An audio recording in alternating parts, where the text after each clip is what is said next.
Good afternoon, everyone. Respected Mahasangha, led by the most venerable rector of MCU, the most venerable vice rectors, your eminencies, scholars, students, and my Dharma sisters and brothers. Thank you for giving me this opportunity to speak to you all. I am only 11 years old and I have much to learn, but today I speak to you from my heart of what I have learned on my journey so far. I hope that my talk today serves as a token of connection, allowing us to interact more closely in service of the Dharma, the years and days ahead. Siddhartha the Buddha lived around 2,500 years ago. Yet, we still look back to his teachings in life even today. How could one discover something that was so inspiring? This is because the Buddha sought to seek the truth. He had his own realization of the truth, and he did not accept anything without practicing and analyzing in his own ways to find the path to ultimate liberation. The Buddha emphasized compassion, ethical living, and the pursuit of wisdom as essential to overcoming suffering and achieving nirvana, the ultimate state of liberation and peace. Buddha's story to enlightenment is a profound tale that illustrates the quest for self-discovery and truth. Now, I would like to talk about Buddha's journey to enlightenment. Siddhartha Gautama, born a prince, lived a life of luxury in the palace, shielded from the harsh realities of life.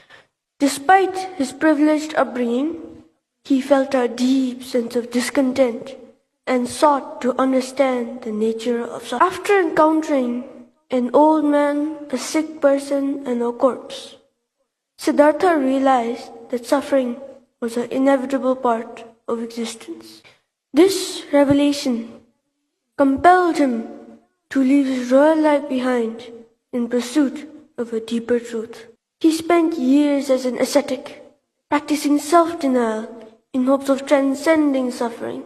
However, he found that neither extreme austerity nor indulgence led to enlightenment. Disillusioned, Siddhartha decided to adopt a middle path, one of moderation. Sitting beneath the Bodhi tree in Bodh Gaya, he resolved to meditate until he discovered the truth. Days turned into nights as he faced temptations and doubts. Yet, through determination and focus, he attained profound insight into the nature of reality, realizing the Four Noble Truths and the Eightfold Path. He became the Buddha, the Awakened One. Now, I would like to talk about how we can find our own paths to truth. A way of teaching in the 21st century is different from what was done 2,500 years ago. Buddhism was never written down into words during the Buddha's time, as it was never meant to be taught and followed, but interpreted by each person themselves. Buddha's story teaches us that the search for truth is deeply personal and requires introspection. Here are key lessons we can apply to our own journeys. Question your assumptions. Just as Siddhartha questioned the nature of his life, we must examine our beliefs and the world around us. Challenge conventional wisdom and seek deeper understanding. Embrace experience.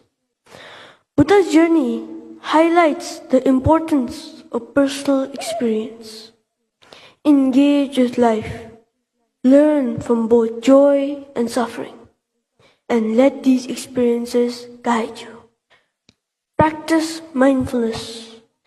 Cultivate awareness through mindfulness and meditation. This practice allows you to observe your thoughts, leading to greater clarity and insight. Seek balance. Avoid extremes in life. The middle path encourages moderation in thoughts, actions, and desires, promoting a harmonious existence. Stay committed to personal growth. Continue learning and evolving your understanding of truth. By embracing these principles, each of us can embark on our own unique journey towards self-realization and truth, much like the Buddha did centuries ago. I recently met a wise man whose name means the seeker of truth. His work has transformed the lives of many, and this has moved me deeply. I asked him for advice, and he told me a story of a magpie. A small bird is flying straight into a burning forest, and he meets a tiger who is escaping the flames. The tiger asks the magpie, "What are you doing? Are you stupid? You'll kill yourself flying through the fire."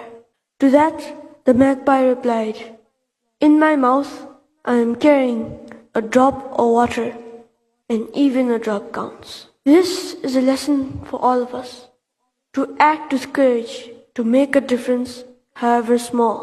Compassion is the driving force of good. I pray that we can all join together to make a difference, however small or big, to do the right thing and to create a world that is refuge for us all. May we seek the truth and choose the path of compassion. Now, I would like to say a prayer in honor of the Buddha Shakyamuni. Tapji toji shacha risu tung shingi me top dugi punjompa sigi limpo tabu jibi ko shacha gibi shabla chatselo Om Muni Muni Maha Muni Shacha Munaye Soha. Om Muni Muni Maha Muni Shacha Munaye Soha.